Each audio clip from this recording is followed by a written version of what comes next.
வணக்கம் நண்பர்களே. இதான் கிரேடியன்ட். கையில் ஒரு டிஸ்கை வச்சுக்கிட்டு மலைக்கு மேலே ஏறாருல, அது காலு கீழே இருக்கும். வெக்டார் பாயிண்ட் பண்ணி மேலே கொண்டு போகும். அப்போ ஒரு புள்ளியில் இருந்து நம்ம பல வழிகளில் மலைக்கு மேலே ஏறலாம். எதில் ஃபாஸ்ட்டாக ஸ்டீப்பஸ்ட்டு அசென்ட் மாதிரி ஸ்டீப்பஸ்ட் டிசென்ட் கீழே இறங்குறது. அப்போ அந்த டிஸ்க்கு கைட் பண்ணுறது தான் கிரேடியன்ட்டுன்னு. கிரேடியன்ட் டைரெக்ஷனல் டெரிவேட்டிவோட ஹையஸ்ட்டு டெரிவேட்டிவ். இது 90% இன்ஜினியரிங் படித்தவங்களால் கற்பனையே பண்ண முடியாது.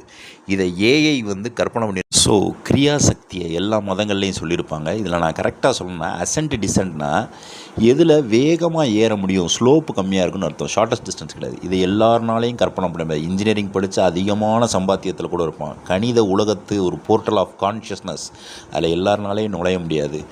இதை படித்திருந்தாலும் சர்டிஃபிகேட்டே வச்சுருந்தாலும் இந்த ஒரு அற்புதமான vector calculus concept of gradient, highest derivative, directional derivative, இது அசென்ட் டிசென்ட், எவ்வளோ சீக்கிரமாக ஏறலாம் இறங்கலாம். கிரியாசக்தி